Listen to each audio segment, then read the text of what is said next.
I was just picturing you in a packed bus outside of Jerusalem trying to get back for a webinar. I jump on a camel and I ride a camel as fast as I can. Yeah. Okay, we're live. Hey everyone, good morning. We all just made it in the nick of time. Welcome to our contractor roundtable called Building the GOAT Sales Team. GOAT stands for greatest of all time. If you are a boomer or just completely out of touch with current terminology, that is what that means. We're not talking about hiring goats and having them sell. That's a different webinar next week. This is how to build the greatest of all time sales team. And we've got some unbelievable guests on today. You know, you guys are going to do intros, but just Ryan, Toby, Kurt. Hi, how are you guys? Great. Good. Fantastic. Thanks. I'm glad. I'm so glad that you're all here. Really quick housekeeping item, guys.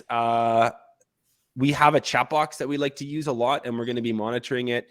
Our panelists will actually, they have access to type questions and stuff, or type answers and replies. So I'm going to be running the slides. I'll probably not be super engaged with the chat box, but we do have it and we are checking it all the time. So if you have a question, a comment, go there for that. I hear a lot of you typing something in there already. Can you just find it, say hi, let us know where you're from and what kind of business you run, because we like to know kind of who's here. Probably some familiar faces, probably some new people. Go ahead and find that chat box and tell us who you are, where you're from, what kind of business you run. Okay, today's just really quick. I want to introduce this topic, and then I want to introduce these two sponsors. So I work with Breakthrough Academy. My co-host Ryan is the CEO of Sales Transformation Group. You may or may not have heard of either one of us. What I can tell you right now is that we're both in the business of helping contractors build their dream businesses. We help systemize, we help scale. We're both going to talk a little bit more about our programs at the end, but that's who we are and that's where we come from. And that's why we want to talk about how to build an amazing sales team. We're coming into a really sales focused time of the year.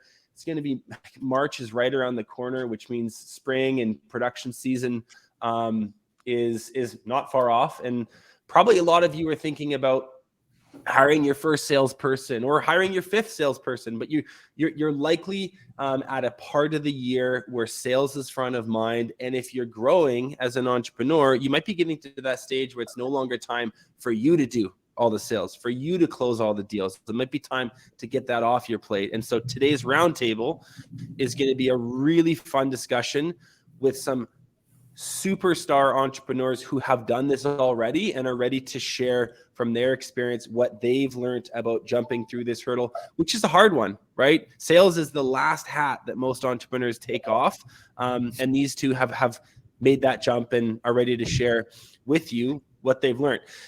With all the webinars that we do, we just love to give tons of free stuff away because we're Canadian and we're too nice and we like give away all this expensive stuff that we made because we're like, thanks for coming. Anyway, that's our way of saying thank you. Ryan's got some stuff. We've got some stuff. Off the top of my head, I was looking at the resource pack this morning. There's this really cool sales planning tool with a performance dashboard to keep your salespeople accountable. There's an interviewing guide, an ideal candidate profile. A lot of the ideas and tools and things they're going to be referring to in our roundtable discussion will actually be made available at the end of the session. So when you see this free resources icon on the slide, that means we're giving something away. You need to stick around till the end. At the top of the hour, I'm going to send you to a landing page where you download all of it as our way of saying thanks for being here. So we're going to do intros in a second. Then we'll do the roundtable discussion at the top of the hour. So this is booked for a 1-hour webinar with a 30-minute Q&A after 90 minutes total. We will do a pause no matter where we're at in the discussion. We will do a quick pause at 60 minutes to get those of you that need to leave, and I hope it's very few of you. Those of you that need to leave, we'll get you your resources, and then we'll come back to the roundtable and the Q&A after that. So I hope that made sense. In 60 minutes, we'll get you your resources, but you should probably stick around for the rest of the conversation because that's where a lot of the juicy stuff comes up anyway. Okay, that's the plan. I am Benji. on the far right, and Ryan's on the left. Before this photo was taken, we were holding hands in a nice river in Phoenix a couple of weeks ago. So I hate talking about myself. I really don't. It's not my favorite thing, but I work at Breakthrough Academy. I host a podcast called Contractor Evolution. Shout out in the chat box if you listen to it. In fact, all three of these fine gentlemen have been on it. And if you haven't heard their episodes, like, give your head a shake. Go listen. These guys are geniuses. They're like my favorite episodes. And that's why we wanted to have them on for the roundtable. Ryan, why don't you give the group a quick hello? Tell us about you. Tell us about Sales Transformation Group. What's up, man? Yeah, well, it's good to be with you guys. Benji, thanks for hanging out. And yeah, we only cool guys cross their arms when taking pictures. So you got to do that. Yeah, so that, by the way, Contractor Evolution is an incredible show and was super honored to be on it.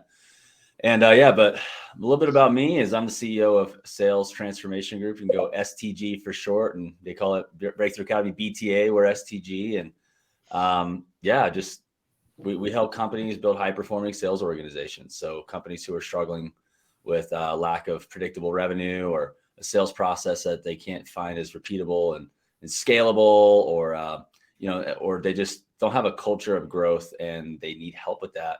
That's what we have, missioned ourselves to do, is to help you guys as a contracting community build high-performing sales teams. So I'm obviously glad to be here, and this is a subject that happy to be sharing with, and also happy to have Toby and Kurt, both of which are fellow members of BTA and STG, and great examples of what many of you guys could step into if you follow some of our advice today. So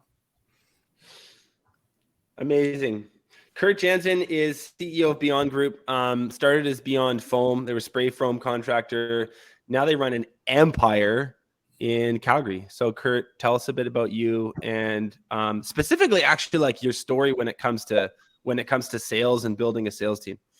Yeah, and thanks. I'm super honored and actually pretty humbled to be added to this list. They asked me to cross my arms for this picture. I didn't know why, but I guess it was within theme. I'm glad I'm not standing beside either Ryan or Benji, because I come up to their armpits. Those guys are massive dudes. So yeah, started this about 15 years ago with my brother-in-law, Kevin.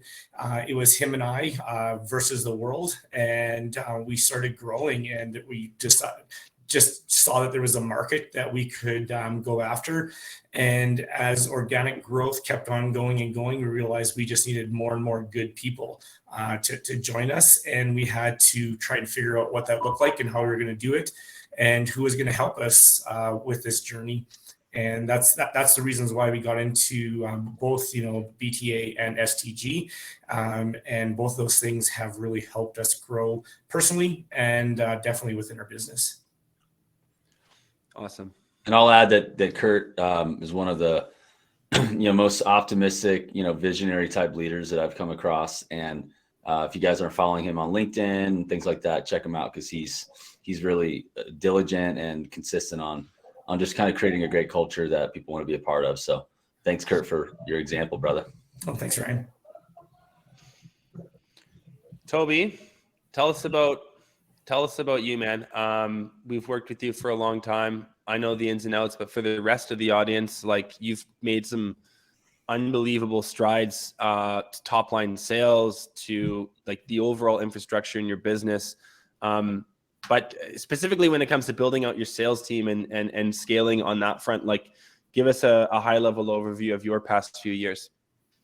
Sure. Yeah. So I joined Breakthrough Academy thinking I was this amazingly smart businessman with a great business, and I realized that there was a bunch of pieces missing, and really they helped me to step up my game in the business structure. And I realized that the sales, I'd been trained in corporate sales. I had a process I was following. I thought it was pretty good, but I realized that was sort of our the thing that was holding us back. And met Ryan, joined STG, and over I guess it's a year and a half, really built out a great sales program with their help.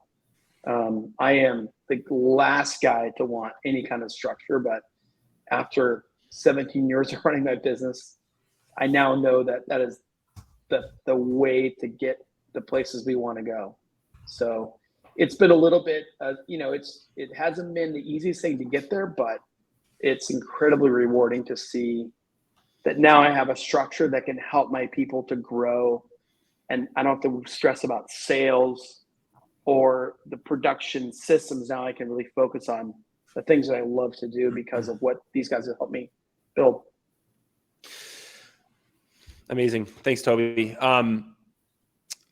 I want to hear from you guys in just a second. I'm going to throw this slide up first to just sort of like, I think that this idea sort of frames up this conversation really well. The way that we look at growth, the entrepreneurial journey, is with these two stages that a lot of you are likely in the process of navigating your way between. There's grassroots level, which is like, you remember this, it's like your first year or two of starting a business is very unstructured. It's very much a hustle. You're solving problems on the fly. You're running the business, from the hip, as is often said. And then there's that sort of that greener pasture that you see in your mind's eye, that place that you'd like to get your company to get to, where it's very controlled. There's strong financial controls in place. You have SOPs that govern everything. You've got key roles filled. It's less exciting for sure, but it's way more sustainable. We would call that enterprise level, grassroots versus enterprise level. And this growth zone in the middle is likely where a lot of you guys on this webinar are right now. It's certainly where Toby and Kurt have been, and it's also where like Ryan and STG and Breakthrough Academy, this is where we live. Like, this is our entire existence on earth is here. We're here to help people get through this very tumultuous period with as few mistakes and as much fun as possible. And the way that we do that is with really solid systems, really amazing key staff, and a growth mindset. And so if that's where you are right now, please, please, please listen carefully for the next hour and change, because we're going to answer a lot of the questions that you're probably asking to yourself every day. Now, one question I have for you, and please, this is why I wanted you to find the chat box. Using the chat box, and do take a second and think about this. Like, give us a sentence or two, put some thought into your reply. What is your biggest challenge when it comes to your sales team? And if you don't have a sales team yet, what's the thing that like makes you most nervous about building one? Okay, so if you have a few salespeople, you have a sales team, what is your biggest challenge when it comes to them? And if you don't have one of them yet, what are you most nervous about when you think about creating one? So find the chat box, type out an answer, and let us know. I'm going to just read off a few of these replies because they're great. Kelly says finding the right people. Cole says comp plans, totally. Megan says proactiveness. I agree. Shannon's asking, how do I know what my sales team needs for training? Hey, Shannon, good to hear from you. Nice to see you. We're going to answer that, so keep that front of mind. Okay, there's a lot of really good answers here. Getting the other people to represent the brand, communication between estimator and installer. That's a great point. Huge bottlenecks. My biggest fear is that they don't know the industry well as I do, and my sales will down. I think that's a very common feeling, a very common fear.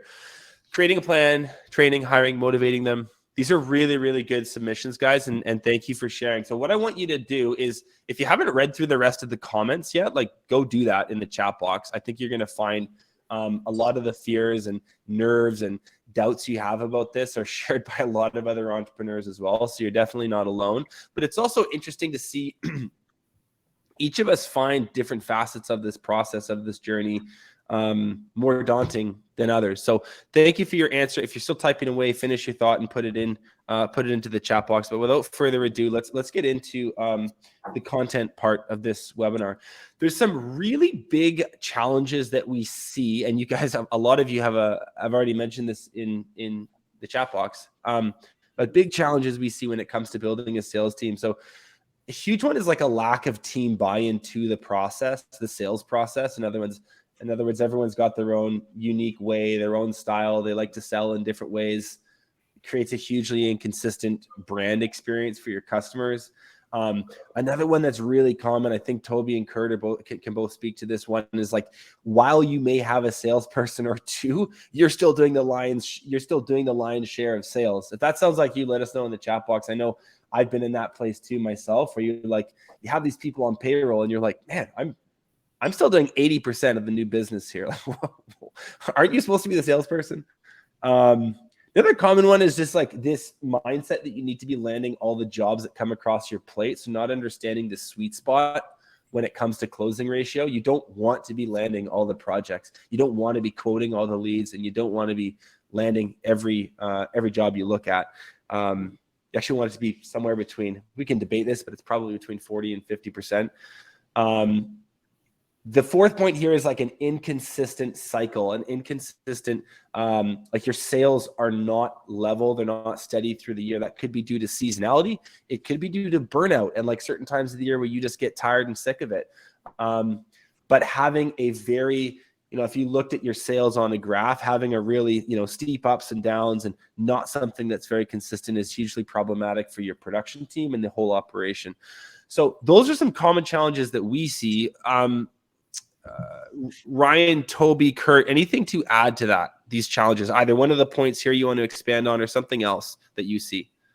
Yeah, I'll start. I think that when you don't have a process, and I think Toby and Kurt can attest to this, you don't have everybody singing from the same sheet of music, right? You don't have everybody playing the same plays, running the same plays. And there's a lot of different sales processes out there, but what I see is that you want to kind of pick a sales process that you really buy into, that represents the kind of not just results you want on the outcome, on the outside, getting great results, but like, does it represent who you guys want to be? And there's a lot of different processes out there. There's a hardcore close process. There's, door to door. There's more of a product pushing process. And then there's more of a question-based process that pulls out the emotion of prospects. And I can tell you right now that, most salespeople are naturally wanting to do that, right? They'd rather just show up and throw up, so to speak.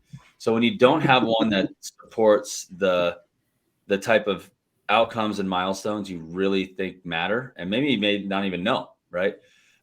There's some impact there, and then everybody kind of reverts back to maybe their own habits, and they're typically not that great.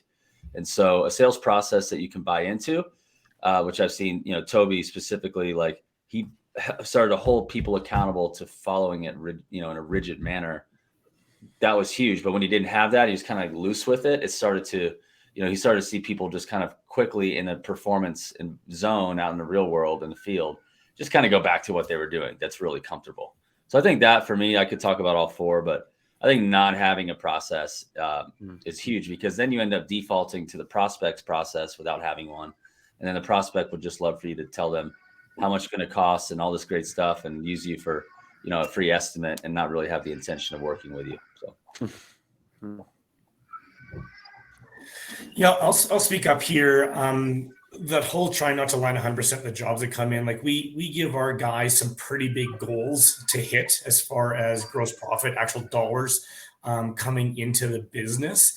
And if we don't have that system that teaches them what are the jobs, what's our ideal candidate, what is our ideal job, where's our sweet spot in all that, then they start hunting for everything and anything.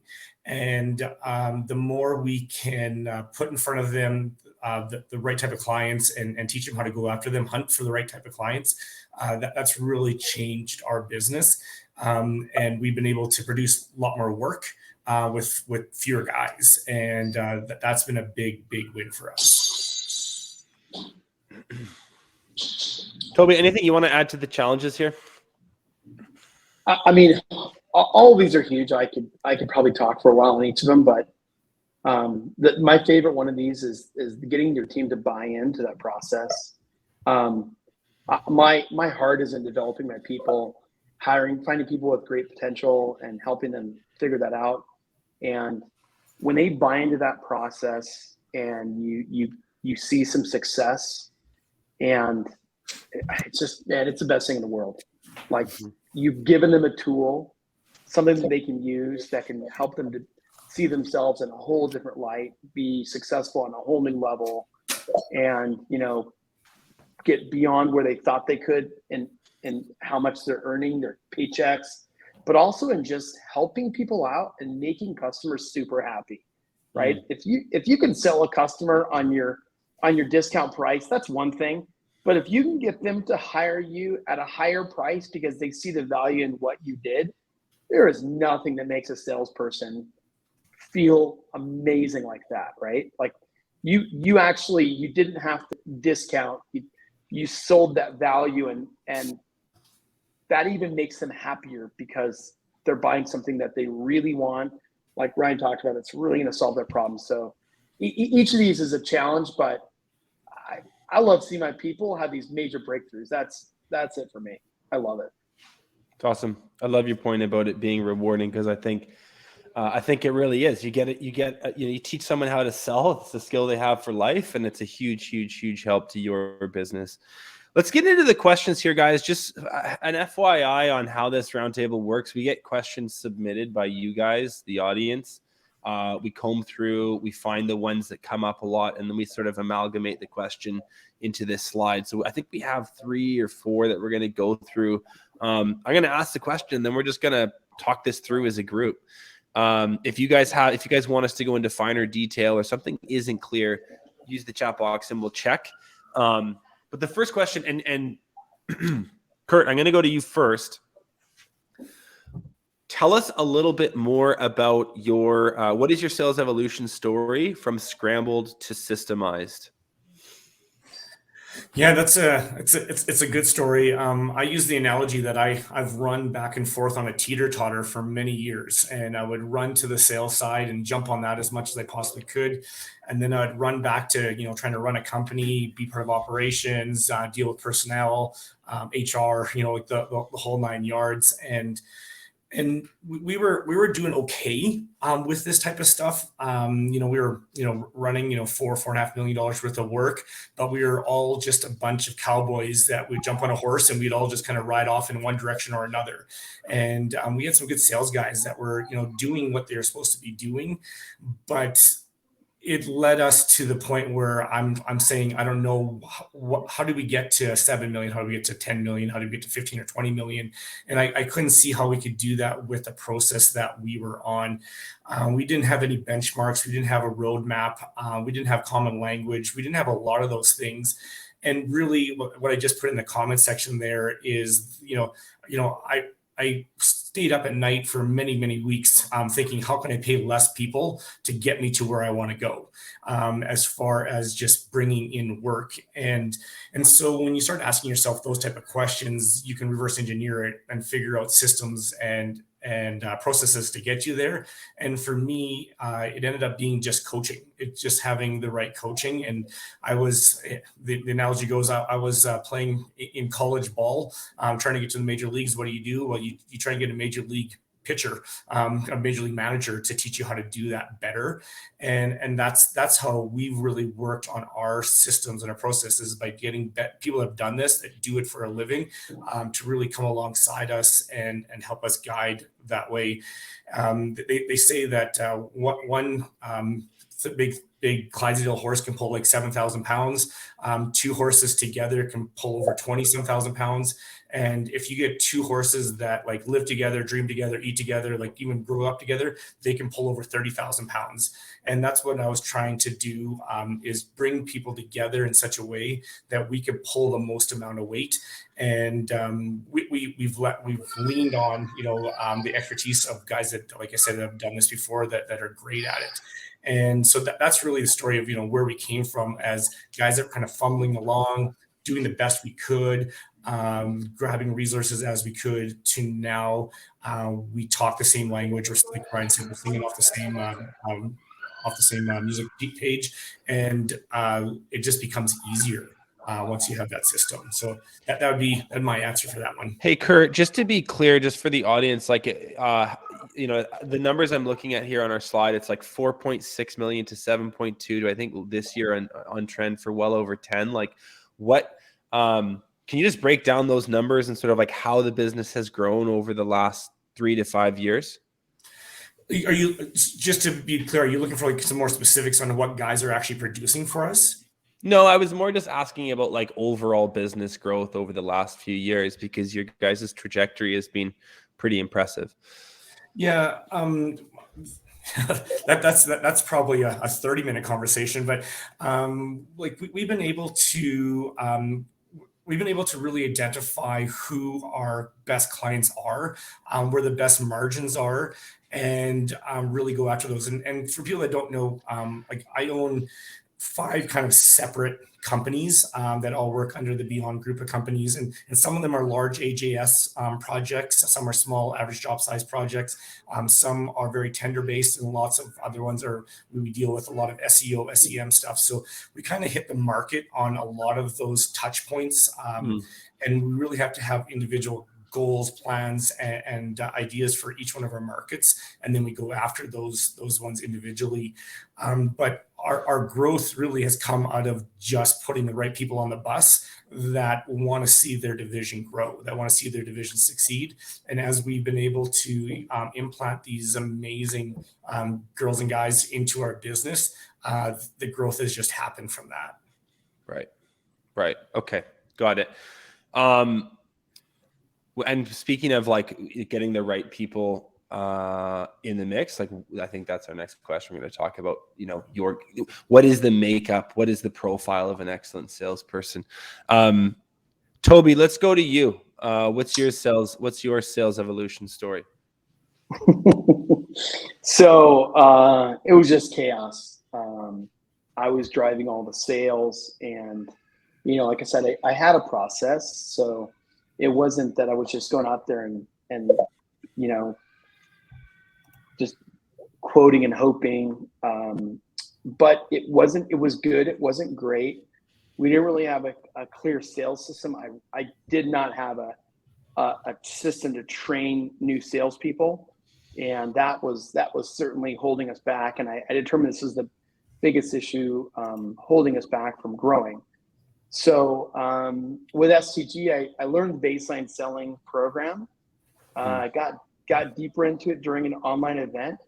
And then last year, I hired a new salesperson, and I decided before I hired them, I needed to really know the STG baseline selling process as good as I could. And so I went through the training, got myself to dialed on that, trained this guy, and he just came out of it like a rocket. He didn't have experience in industry, didn't have experience in sales, and the guy just crushed it, did great right away. And because of that, the other 2 salespeople stepped up their game, and they started selling really well. And my top sales guy, fourth quarter, sold $745,000. We're a painting company. Whew. Our average job size is 12,000. So, that's not huge for everybody, but for us, that's big. But the thing I loved about it was it was just super consistent sales. So with all 3 people, because I could train them, have a system, if you look at our sales in that quarter, it was just really smooth.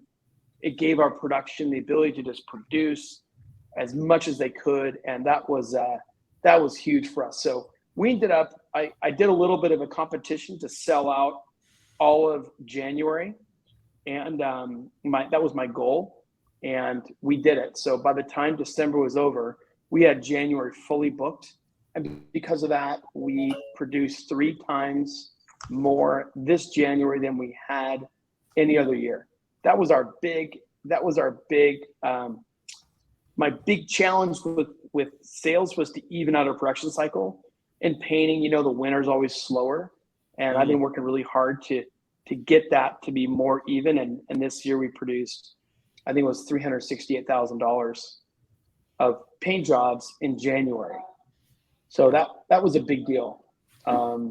Sales team's great. I've actually only been in the office, I think 2 weeks this year. I'm actually on doing this podcast from Israel. I'm on a trip, and I love Ryan and Benji and Kurt so much. I want to join you guys, but yeah, it's been phenomenal. It's been phenomenal. Hey, Toby, can I just ask a follow-up question there? Yeah. And we don't need to get too stuck in the weeds on it, but one thing that you'd mentioned that I think is interesting for the group is you brought in a salesperson that you said he wasn't from the industry, like he's from outside painting. Yeah, he didn't know about painting at all. So was that was that a big restrainer? Like, because I hear this all the time with business owners being like, well, no experience, they don't have like the technical background, they don't understand. And I understand, different industries, you might have, you could make the case that you do need that background. But I just wonder, speaking from your experience with this salesperson who was not a painter and doesn't come from this industry and was still super successful, like, how did that happen? Because I think a lot of people, that's kind of counterintuitive. Yeah. So here's the thing. He was an amazing values match for our company.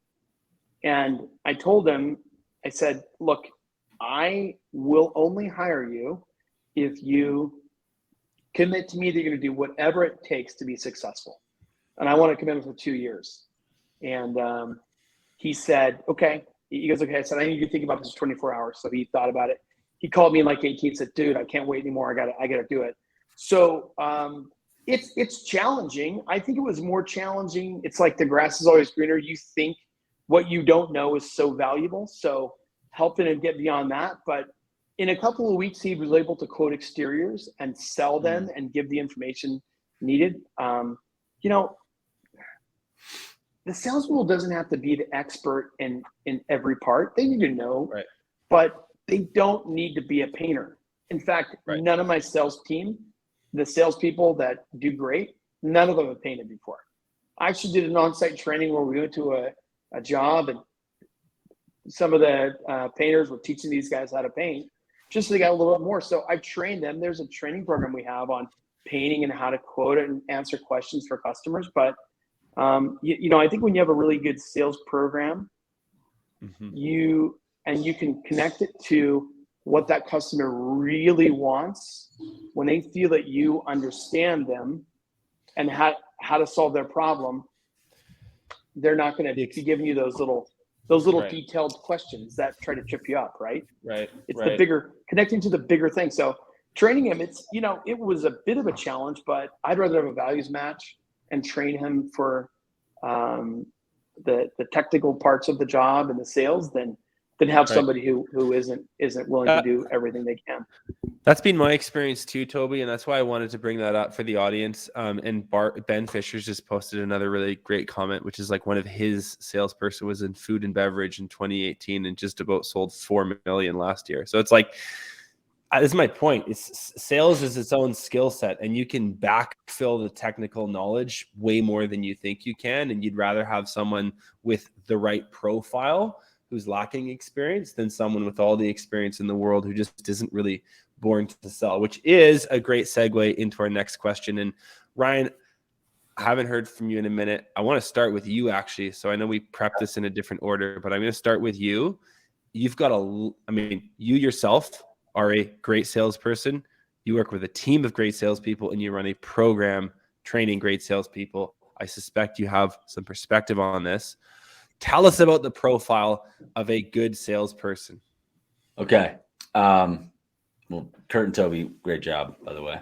Amazing results. I'd say that first off, great salespeople are not great talkers. Most people think that a great salesperson, someone who is a great talker, they're really good at being a great communicator is great, but what they think a good salesperson is a great talker, right? A smoozer. And that's really not the profile of a great salesperson. A great salesperson is very good at building meaningful connection.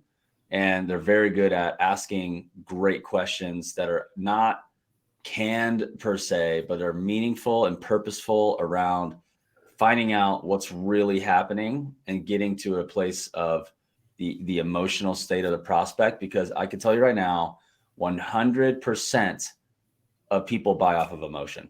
It's just the way it is. They're not buying because it seems like it's just logical. There's an emotional charge to every person's decision in making to buy.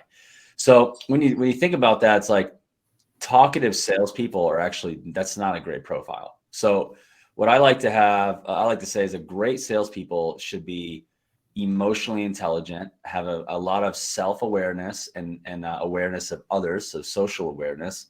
So therefore they're able to navigate, is this person have a huge wall right now? And so are you just talking to somebody, are you talking at somebody with a big wall?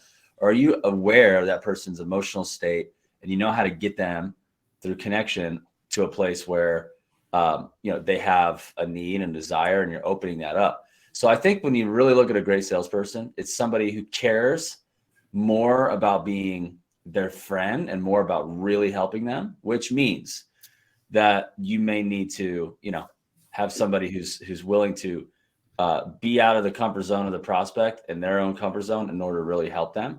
And so rather than just talk at them and try to be, friendly per se.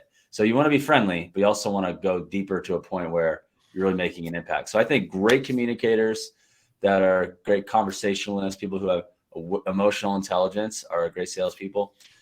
Typically, I find that that coachable salespeople and people who have a lot of desire and commitment, they can be great salespeople. So when I look for a profile of a great salesperson, I'm looking for somebody who has a deep desire to be successful, whether it's financially or with their status and with everything like that. When they have a desire to be successful and they're really motivated and they're not just driven in like a healthy, an unhealthy, ambitious way, because I think that can go sideways too, but they just really want to do the best with what they have. And they're coachable and they're competitive, but yet they're also a good teammate. There are lone wolf salespeople who you just leave them alone, put them in a cage, and they just produce a lot of work, but they don't want to be on a team. There's some that are able to do that and still be on a great team. So I like people who are aware of their emotions and other people's emotions. They care about people more than they care about being someone's buddy, but really want to help them with their results. And they're deeply motivated to be successful for hopefully a really healthy reason. And so a lot of great salespeople grew up poor. A lot of great salespeople, they're just willing to do whatever it takes, and they're willing to get out of their comfort zone. They're willing to put in the extra mile when maybe people who aren't as motivated, they just kind of coast. And great salespeople are not going to, just coast. So those are some initial thoughts. And I also think athletes have potentially could be the great salespeople because they like to work as a team and compete. But there are a lot of people who aren't necessarily athletic, great at sales because they are competitive, just maybe not in sports, but they are in their business, in their sales career. Right. I love that. I have lots I want to add to on that, but I want to go to Kurt next and just get your thoughts on the profile of a good salesperson. Yeah, no, we really start by knowing who we are as a company before we ever dig into what we're trying to add as part of our team. And I think that's to me the biggest thing is if you don't know your DNA, you don't know the DNA of your company, then you're going to have nothing to have a litmus test against somebody else coming into that. You're not going to know if they're going to ever pass what we call the beer and barbecue test first off. Nevertheless, the real DNA of our company, who we are, what we're all about, and where we're trying to go. So that's really where we start with this. And then from there, the next one is our ideal candidate profile. And this is just a document that we write down, again, who we are as a company. We write down the abilities, the talents, the tasks that we are trying to fulfill with this role, all the way down to personality styles, all that. And when you're really defined on A, who you are, and then B, who you want to bring into this company, it's really a lot easier to write those job ads that's going to attract the right person, that's going to put the right person on the bus with you. And that's such an easy thing to do. But I would say that very few companies ever do it, and neither did we.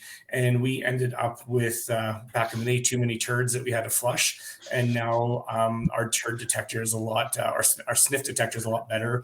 And that's made all the difference as far as quality of people. We like to use technology to help us out with that. We're fans of CRG and their personal style indicator tests. I'm a bit of a Patrick Lencioni fanboy.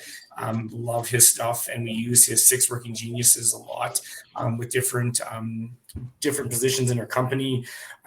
All this stuff is put in together with just interviewing well, really getting to know the candidate, really getting to know who they are, what they're all about, why they do what they want to do.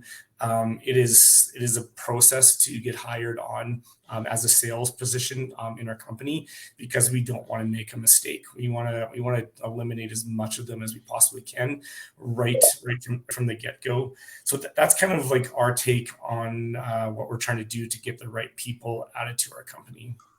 I just want to make a couple comments.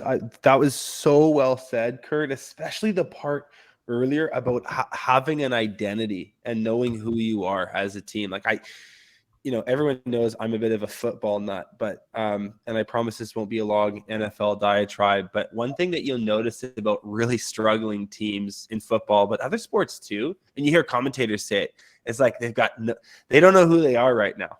They've got no identity. And so the GM tries to get in some hotshot wide receiver, which does nothing except make the culture more toxic.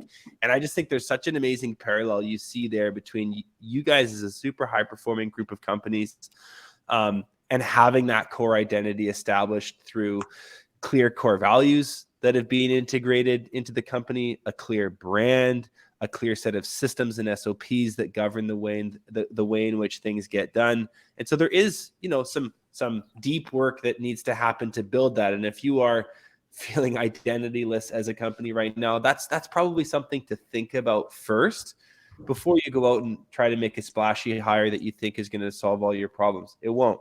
I'm going to make a really quick detour from PowerPoint and bring something else up that Kurt just mentioned, and then we're going to go to Toby. An ideal candidate profile, guys. This is a tool that's going to be available in the downloads, and this is not the most mind-blowing technology, okay? It's just a nicely laid out template that allows you to collect your thoughts on the role, the purpose of the role, and then the core deliverables that you would need to see that person execute on. So this will be available. I'm not sure why the formatting's weird. There's 2 more pages on this that for some odd reason I can't show in this document. It's a 3-page document. You lay out the role, you lay out your identities, and then you actually profile other people that have been super successful in this role. So if you're hiring a salesperson, you'd want to go talk to 2 or 3 other salespeople that have either worked for you or in your community and find out what makes them tick. And it's going to make the entire interviewing process a lot more accurate because you have actual criteria to compare this person against. Without an ideal candidate profile, you're essentially just going, they seem like a good guy. Yes, let's give it a shot. And that is not an interview, and that is not world-class team building. Toby, let's go to you, man. Profile of a good salesperson. Thoughts? Okay, so there's a few things that for us are really key is that you want to make sure their values match with your company. So you got to understand your real values and live by them. If you know what those are and they're not just something you put on a paper, then you find a person that closely matches those values. That's a big deal. If somebody matches the values of your company, they're going to love working in there, and they're going to be willing to do a lot more than somebody else that's not quite a good values match. So for me, that's a big deal. The ideal candidate profile is a big deal. I'm a big fan of using my gut instinct, but it's usually wrong. So when I use that ideal candidate profile, I'm the ultimate shoot from the hip guy. I can tell you a million stories about it. Trust me, no matter how smart you think you are, you're not that good. Maybe you are, but I wasn't. So using the facts and something to rate them on makes a big difference. If you use DISC, you want an S. That's a great salesperson, somebody who's a good listener, who cares about the person, not that talker, pushy, this guy, could sell, popsicle to, what's that, ketchup popsicle to a woman in white gloves. Sell a ketchup popsicle to a woman in white gloves. No, you don't want that person. I hate it when people say that. Yeah, you want somebody who's going to listen and find out this customers like what they really want. I find that people don't ask great questions. And when you do, you just stand out. So we want somebody that's a team player that's going to work with a team, but not need you to hold their hand when they're out there at their jobs. But the biggest thing for me with this employee was just, hey, are you willing to grow? Are you willing to learn and follow our process? And then are you willing to do whatever it takes to be successful, right? If somebody has that desire to do whatever it takes, the skills they're gonna pick up the skills real quickly.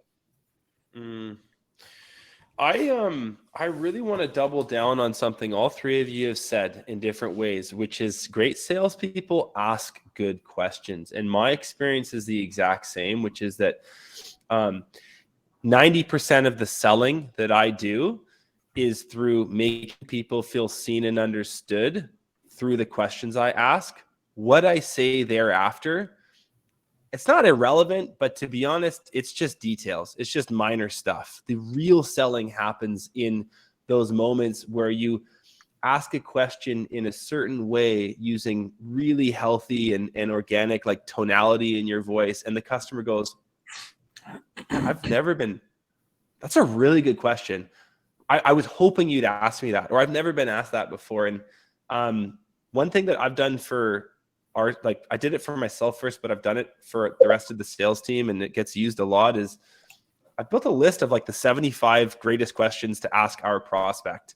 You know what I mean? And it's organized on different categories. And you guys know this stuff. If you've done 100+ estimates, I'm sure many of you have done thousands, you would know those questions that get the juices flowing for the prospect. I'd really encourage you to get those on paper and share them with the team and say, hey, when you ask this question to a client who's looking to have a re-roof done, their eyes will light up. Share that with the team. Questions do the selling. What you have to say after is secondary to a degree you wouldn't even believe. It's all about the questions. Let's move on. For 10 seconds here? Yes, totally. I'm going to pump Ryan Groth's tires because he taught me that if I can take emotional energy from that prospective client and absorb that, they're not going to look to try and get it absorbed someplace else. They're not going to spend more energy on the next sales guy. And you can only do that if you're authentic and real. And you can only, if you're hiring people that are salesy, you're never going to get that. You're not going to get the right person. You need that authentic, real person that is actually willing to take that emotional energy from the client and carry it themselves and say, hey, we got you. We can come alongside you on this. And that has been an absolute game changer in our sales strategy. I love it. Okay, we're going to go to another question here. We've got, it's 11:48 my time. So that means in 10 minutes, maybe a little less, I'm going to interrupt. Whoever's talking is going to pause you, and we'll do this quick landing page, get some people their downloads. But everyone, I want to say it again. We have this question, another question, and then we're going to do some Q&A. So don't go anywhere. Okay, let's start with Toby. Let's start with you. How do you build a success-breeding sales culture? There's a typo, but that says culture. So, first of all, you have to have a great system to follow. I'm a big fan of what Ryan's got. It's helped us a lot. You want to have good sales coaching. You want to have good people that are willing to follow your process. But beyond that, we have to have really good metrics that can give your salespeople feedback on how they're doing towards their goal. You want to have, we do a thing called the GSR, goal set and review, every week.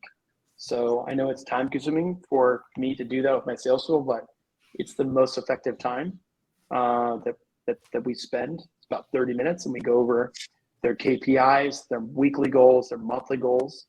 I think you got to give them really good visibility on where they're at towards their goal and what they need to do to get there.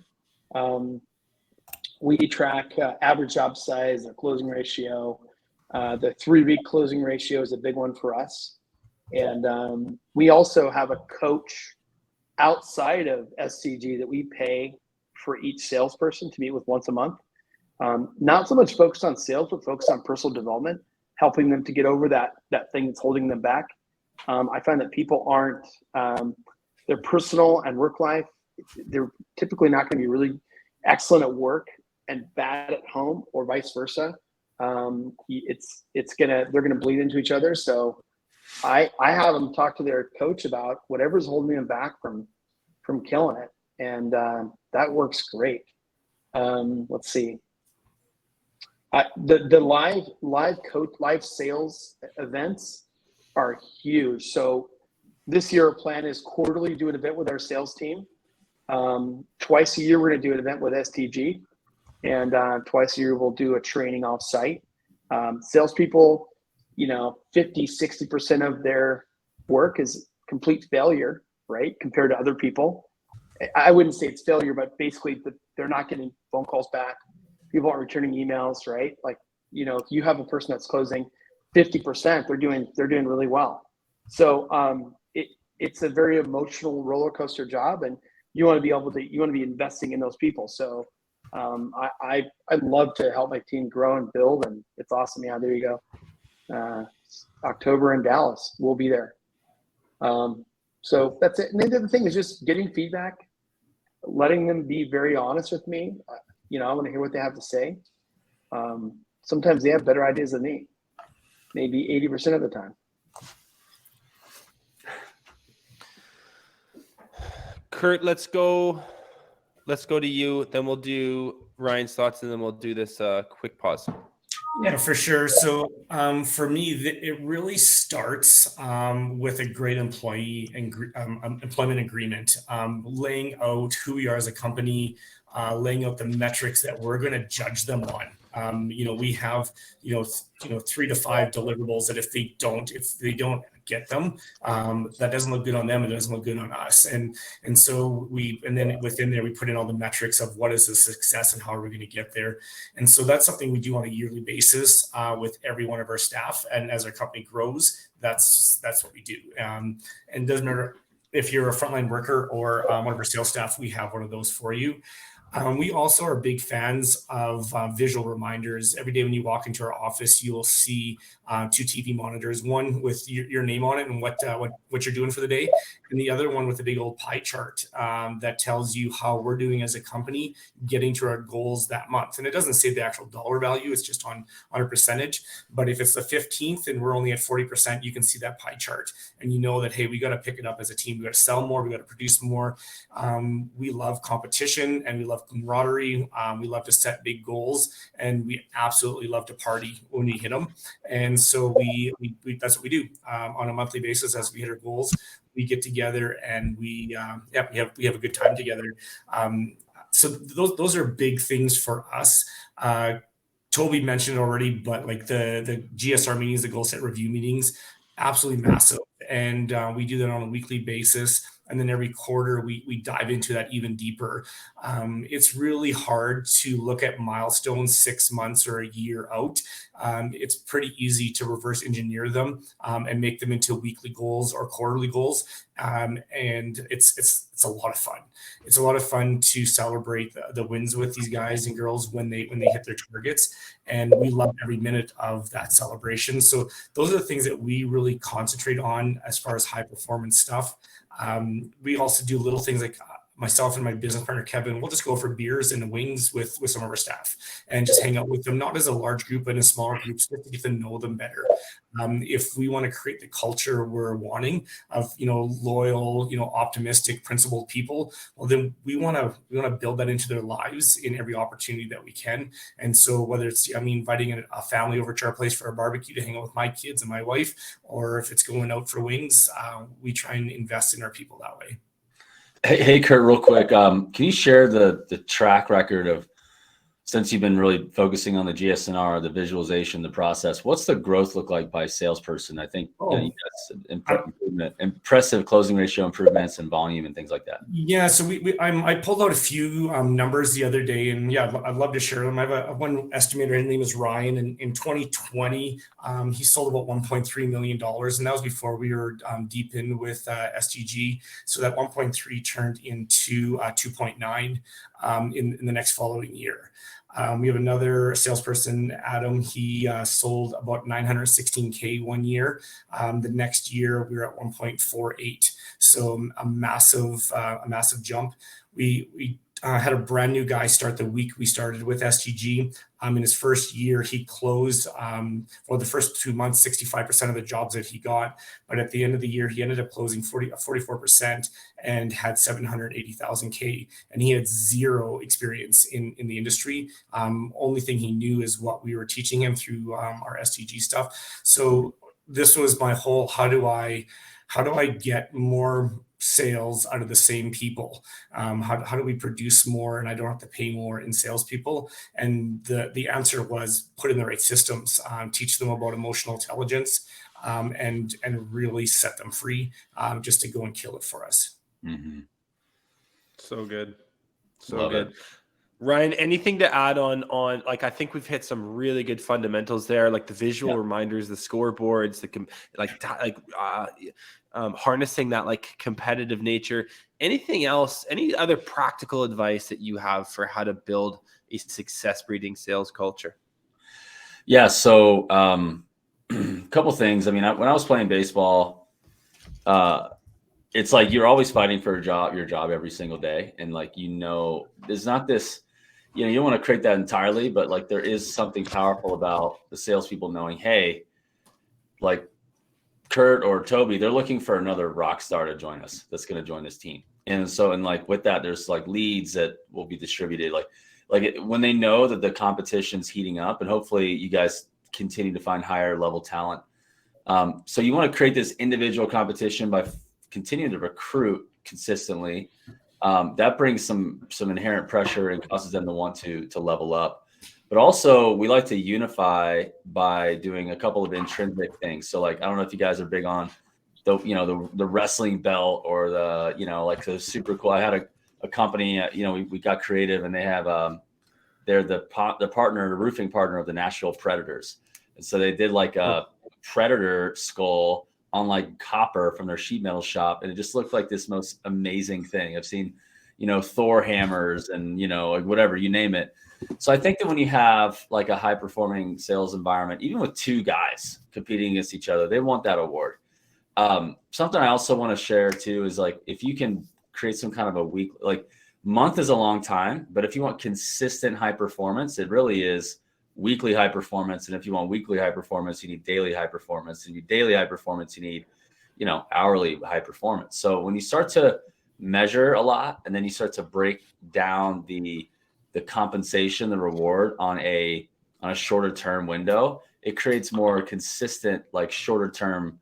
Of course, you want to be a long-term thinking company, but salespeople aren't thinking necessarily long-term all the time. They're looking at, how did they go? If they had a bad day, they're going to feel like they had a bad week. So what I would encourage you to do is, like, we at SDG, we have a team bonus. We actually pay $150 to all of our employees outside of upper management if we hit our target weekly, so that everyone's thinking, everything counts. So it's not that much money per person, but it does add up.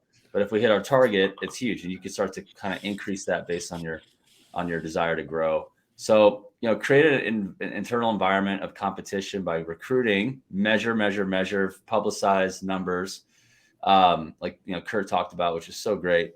And then also unify them too, so when somebody crushes it, everybody kind of benefits. So you want to see people succeed, that you're also, on the same team with. So those are big. I also think that what's undervalued that most people are afraid to do is like add sales support to the team. What is sales support? Whether it's tech or whether it's like, hey, look, we have a girl named Audra on our team. Okay. Audra is the shiz, bro. Like, she helps us all make more sales because, if it's a lead getting entered or updating these CRM, I mean, I can tell you what, like, if a sales guy is really good, there's only one place you want him: in front of prospects. Like, that's the only place you want him to be. Like, why would you want him to spend 50% of his week on doing data? So what I would say is bringing support to that team. It's pretty powerful. And then I like to call them like the team mom, right? Like, I got the boys in baseball, and the team mom is the coach's wife.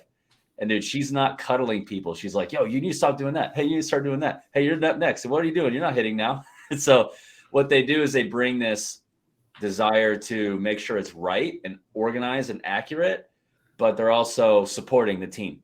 And I think that when salespeople have that support too, they're like, it just creates a unification that's hard to break. And, it's a great support system. So.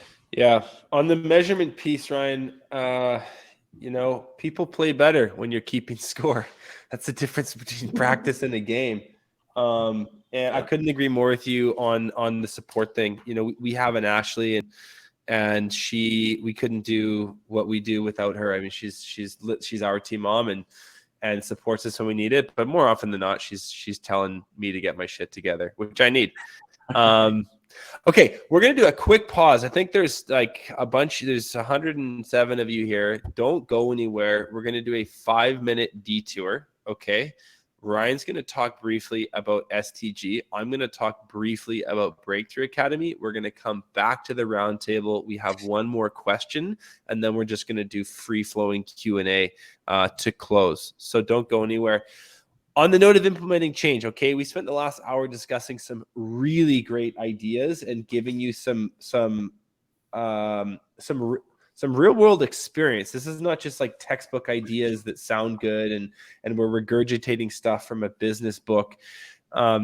Toby and Kurt and Ryan have done the work to build this, and they're speaking from that. And so we've hopefully shed some light on some stuff for you. We've given you some really great information. But if you want to put this process into overdrive and ensure that it happens for your company, information alone probably isn't enough. So there's kind of two organizations here underpinning this webinar, and we're just going to briefly talk about both of them. Ryan, tell us a little bit about Sales Transformation Group. Yeah. So, we want to see the word transformation is a big part of us, right? Like it's not, we want to see people transform from maybe your current situation is revenue is unpredictable. You're unsure of your strengths and weaknesses. Your performance is low. You're expensive. Marketing costs to get leads. Maybe your salespeople are underperforming. You don't know if they're fulfilling their fullest potential. It's loose. It's individualized. You're doing all we've talked about the struggles, right? But we want to see through our Sales Accelerator program, and we have other programs too as well for other sales models. But the outcome we want to see is you are a transformed sales leader. Both Toby and Kurt have transformed themselves into sales leaders. And I think that they've done the work to do that. Like, why would someone listen to Toby if Toby doesn't speak from authority, right? He's changed himself. And I think that that's a powerful statement when Kurt and Toby have transformed themselves and you've done that into a leader. People want to follow you. So we're big on that. We have a big process for that. You want to see you transform into a high-performing sales culture, right? Think of it like you are an athlete, you're a team of athletes, and they want to compete for a championship. That is exactly what it's like to work with us. We help you form an environment that fosters teamwork and growth and change. Because ultimately, growth, which is in the back of my wall here with this light, it starts to become part of your identity, right? It's like success is growth. So we want to help you see and become that in a very exciting way. I want you to have revenue that's predictable and go from there, and you're leading your market. Quick note on our system. The first step we do is we do a sales analysis, and we measure you against industry standard of what we believe is the highest standard, show you your gaps, help you as a sales leader pour the foundation with a sales plan and a vision, help tighten up your compensation to align with the sales behavior we want. And we also make sure that your system has KPIs and your CRM is optimized for accountability, transparency, visibility. We help you create a kickoff event, which we got clients like Big Fish doing them once a quarter now. And it's now he's inviting our prospects and our clients to come to his kickoff because he does such a good job at kickoffs. And we want to create this culture of coaching.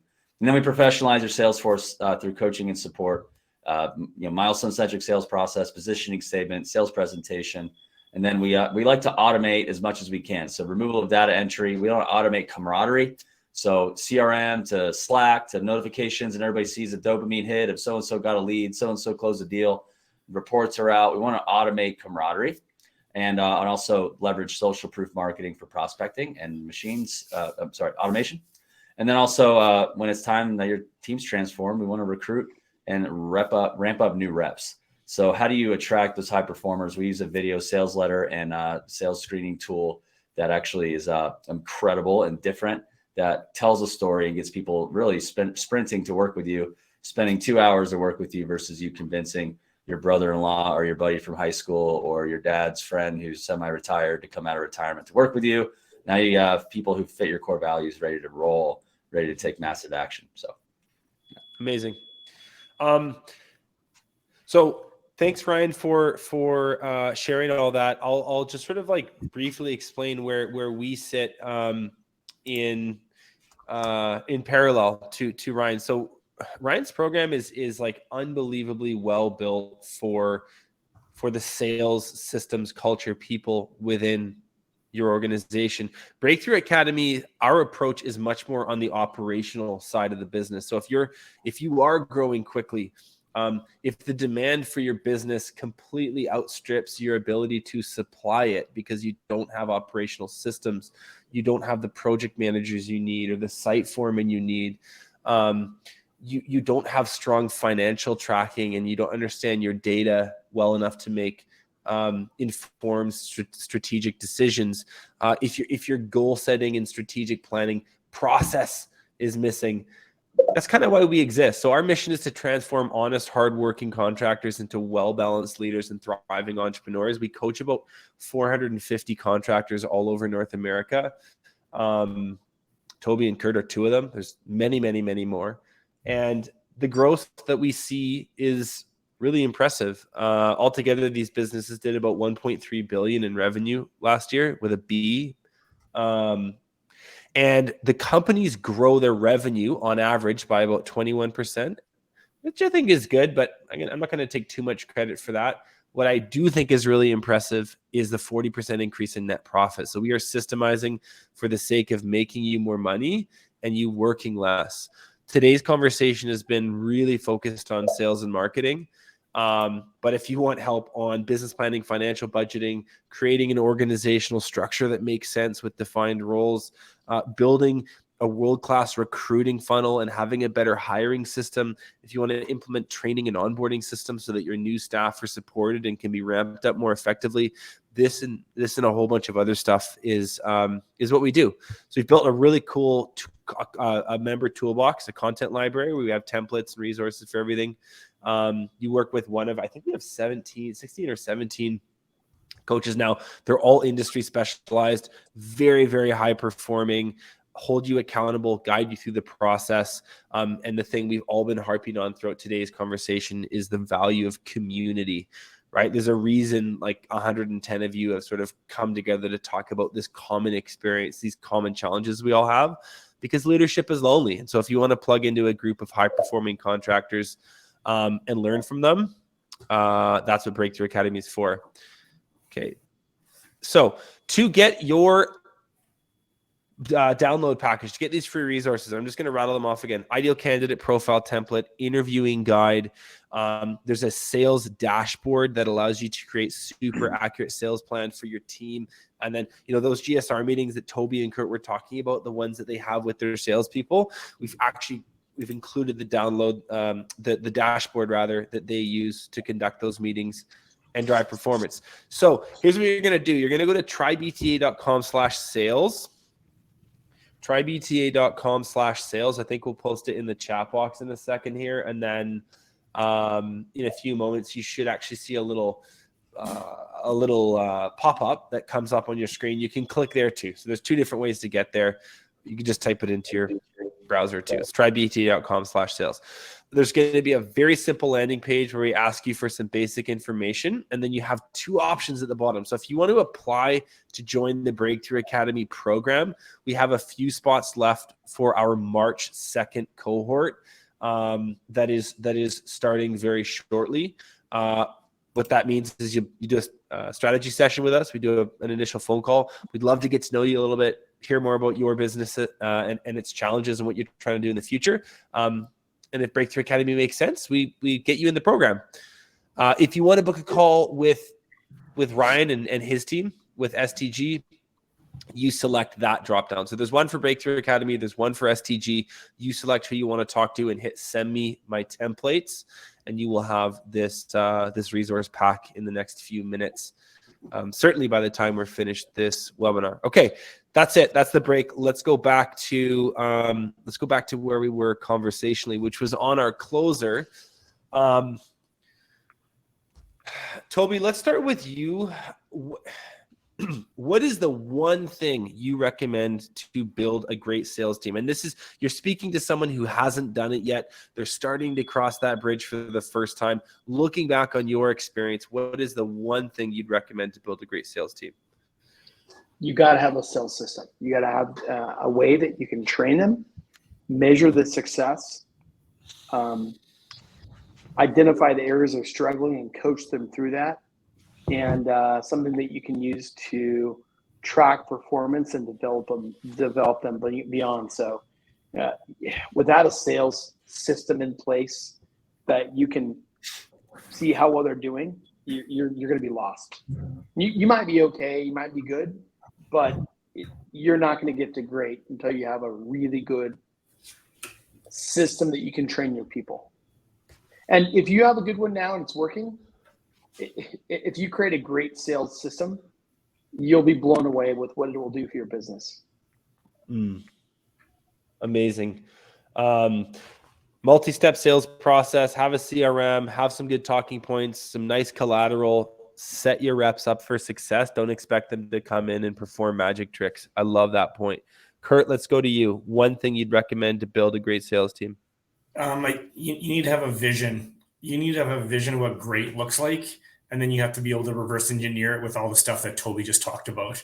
And if you can't see what great looks like, you need to get around people that are doing it, that are absolutely killing it, and let them feed into your life and help you get that vision. Because you got to know what the destination is what I'm trying to say.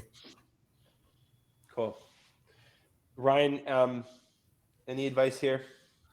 Yeah, I love this commentary from Toby and Kurt. I mean, those are things that we teach and we preach over here at STG. One thing I'll also say with that is build relationships with your salespeople. Like, go deeper than how's your forecast look for the week and what you sell. Like, build real relationships. We try to create space for that with our boot camps and our conferences, so you can just get in a plane, go with your sales team, fly, spend a couple days, see what it's like to be around other sales teams, look around the industry and be inspired by others, invest, build relationships. Everything that, Kurt and Toby said, I would say yes. I would have said if they asked me first, that's what I would have said. But in addition to that, invest, build relationships, connect. People don't care how much you know until they know how much you care. And I think that as you show care to your team, you're going to hold them accountable. You're going to push them, but they're going to feel the love from you versus the fear from you, right? And that's really the key, is to create that more on your team to create the performance you want. Okay, I'm going to chime in. My point on this would be, don't be afraid to hold salespeople accountable.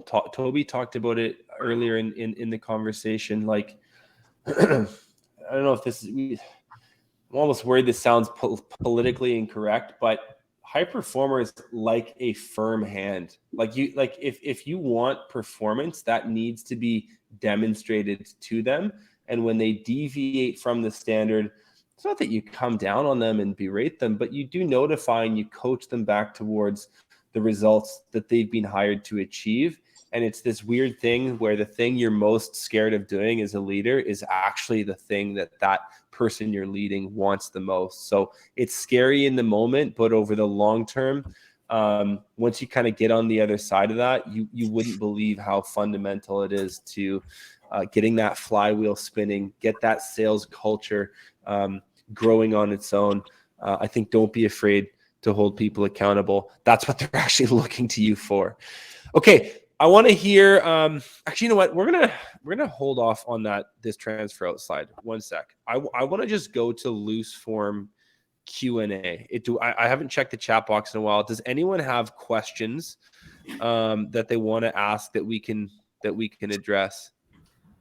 I'm gonna let these come in. Okay, this is a great question that was in the questions box, and I see that you've answered it in writing, Ryan. But this is worth discussing more at length. What's more important? This is from Andrew Tomasetti. What's more important, sales or marketing? A strong sales process or having such strong marketing that the homeowner already knows, likes, and trusts you and wants to buy from you before you even show up? That's a good question. What's your take, Ryan? I mean, I think that if you know how to sell, you're not relying on marketing, which can be expensive, be labor intensive. Obviously, your brand has to be great. You need to have a great brand, and that's huge. But I can tell you, like, if you know how to sell, really marketing is sales in written or visual form, right? So if you know how to sell first, you can market. I've heard I've worked with marketing agencies that are friends of ours that'll be like, yo, we're generating a lot of qualified leads, but they don't close them, right? And so what would you rather have? A sales team or sales process, or a person that knows how to convert referrals, knows how to prospect, knows how to, whether it's door knock or network, whatever it is they're doing, they can close business and they can generate revenue without even needing, marketing. But then you add marketing to a good sales environment, then it's just really exciting. So I'd rather have sales first and add marketing than have marketing first and try to figure out sales, because I would rather have a salesperson be equipped to say, I could feed myself and my family if your ad spend is low, right? Or you just had a down month. I know how to generate referrals. I know how to sell. I know how to network. I know how to post on LinkedIn. I know how to use free resources and free platforms to get people's attention. And it gets the bottom line a lot faster when you're not having to, invest a dollar per customer.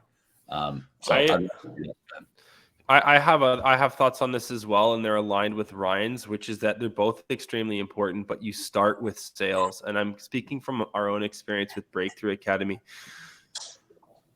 You can hire marketers. You can bring in a marketing agency. You can pay a lot of money to so-called experts to work on your brand and work on your digital marketing strategy. If you don't know what it is you are actually saying, what it is you actually want to say to your market in the first place, you're amplifying noise. And we've done this. I have firsthand experience with this. It's really frustrating because you think there's this secret sauce that you're getting when in fact you haven't figured out the message that you want to convey. And the only way to figure out the message is by doing a lot of sales. You need to log a lot of hours with your prospects, asking them questions and listening really carefully and taking those notes down and putting them in the CRM. Finding compelling ways to talk about your product and your brand that makes their eyes light up. So the selling is the work that needs to happen first. And when you have that body of work complete, then you can bolt on the bells and whistles and get a great paid ads guy and rebrand your website and figure out how to do webinars or get into content marketing. There's a whole bunch of other stuff you can do, but if you don't do the work of understanding how to actually communicate with your client in the first place, you will be endlessly frustrated. So they're both important, but you start with sales because that's where the heavy lifting happens. Let me just that was really good. And like, if you look at any marketer, they're saying, what are the pain points? What are the desires? What are the frustrations? What are the emotions? What are the failed attempts? What did they try to do that didn't work? What didn't work? And it's like, you can find all that out if you sell, right? And you could just feed the marketing department everything they need. And marketing can just listen to recorded calls or interview the sales team and they'll have their messaging, but a lot of companies are like, oh, let me figure out your messaging. Let me just boilerplate this. And so anyway, I just wanted to say, Benji, that was a really good point. Jackson has a question that has been sort of answered in the chat box, but it's good enough that we should be more long-winded. Because I know I appreciate you asking this, Jackson. A lot of people probably are too nervous to ask this. How do you overcome the mental barrier or ego and give up control of sales to other people? So there's an emotional component. There's something that you need to get over in order to make this possible as a leader. Toby, thoughts on this? Yeah. I thought this along the way with every part of my company, sales, managing jobs, even like ordering paint back in the day. And it's not it's what you do, how you do the work. When I go to Apple, I don't want to speak to Steve Jobs. He's not even alive, but they fix my phone or my computer or whatever I bring them, right? They have a system that they follow, that they have the information they need to give us what you want, and that does it. So you just, I think a lot of it is you don't have a system you're comfortable with. If you build a system that you're comfortable with and that you're bought into, then you can let somebody else run it as long as they're trained well and they know how to use it and they're bought in. Any other thoughts from the panel on how to let go? I'm probably the worst person to ask about this because I love dropping balls and just seeing who's going to pick them up. And probably my trust factor is a little higher than Toby's and maybe some other people's, but I love to believe in people. I love to trust them. I love to see what they're going to be better at than I am. And there's very few times after we know the type of person that they are that they fail. Because it's really once that DNA is set and they're wanting to succeed, we can come alongside them and really just help them, just put our arm around them and help them do that. And so it's not a super hard thing for me, but it does lead to some vulnerability, some authentic communication, some candor that you have to be ready for. But I love being able to do it. Awesome. Thanks, Kurt. Any other questions, guys? If we don't get, if you guys have something you've been meaning to ask, now's the time to post it in the chat box. There's a questions box too. I'll check both. But if you have a question, now would be the time to ask. So I'll give you a couple minutes to put some stuff in there. On the note of letting go thing, Jackson, I think that you need to open your mind to the idea that there's actually much more important stuff waiting for you on the other side of letting that go. Right now, sales feels like the most critical thing in your business, but as the company evolves, there's going to be tasks that are even more important.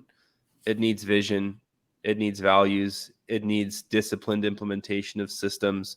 And these are all the things that you have to look forward to doing. And when you're doing 14 estimates a week because you don't have the time in your calendar, and you certainly don't have the energy or mental space to do it. So trust that like that feeling of importance that you have with sales right now is going to replace itself and actually amplify with like other tasks and other higher level leadership stuff.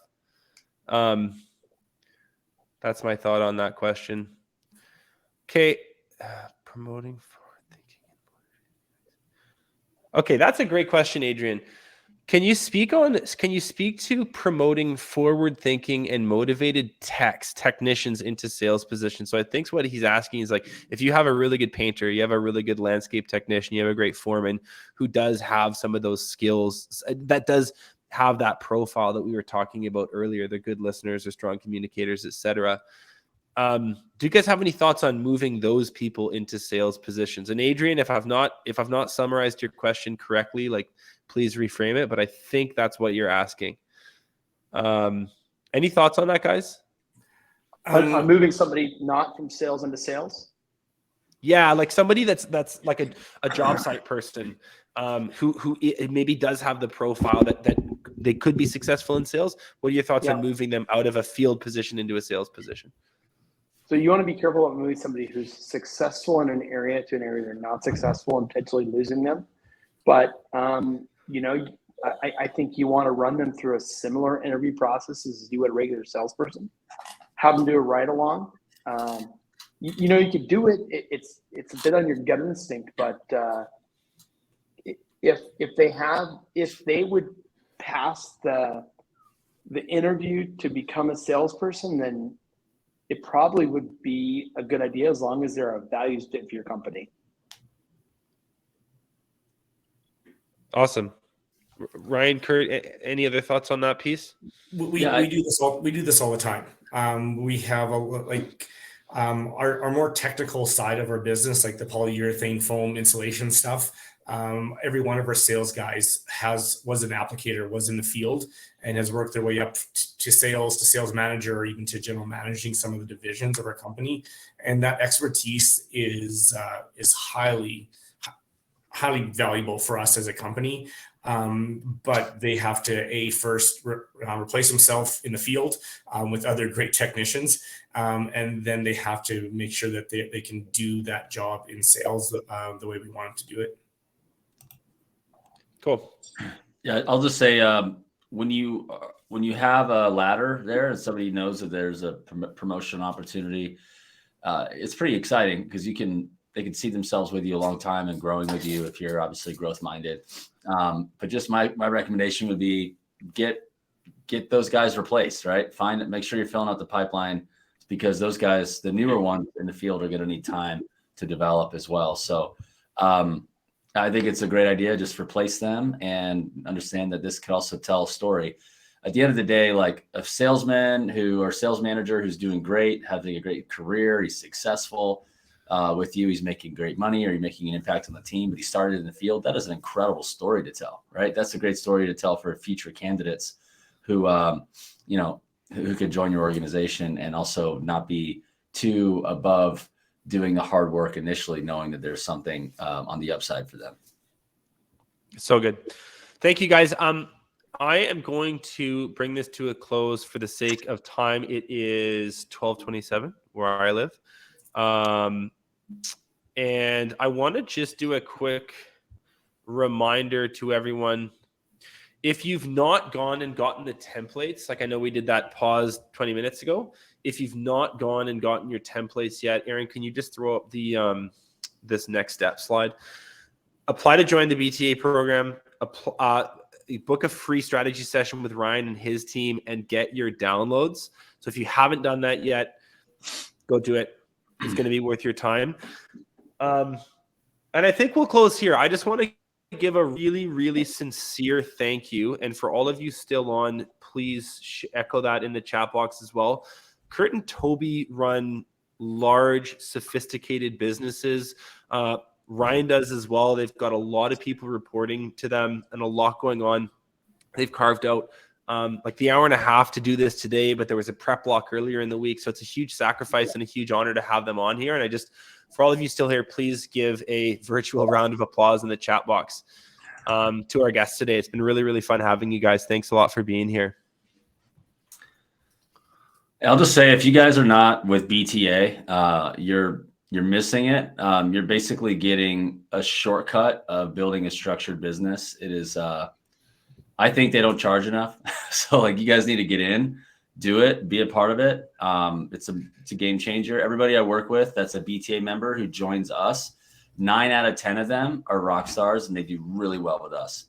So I'm not saying you should, pick one in any particular order. Just go with somebody who's going to help you, but with where you're at. But join BTA if you're not a member. It's a wonderful community and they bring so much value, and very proud to be partnered with them. Let's go. The feeling is mutual. Okay, guys, thank you so much for being here. Go have a fantastic lunch. I know I am. Again, Kurt, Toby, thank you guys for being here. Really appreciate it.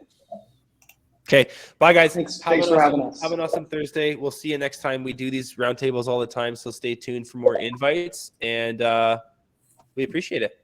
Bye for now.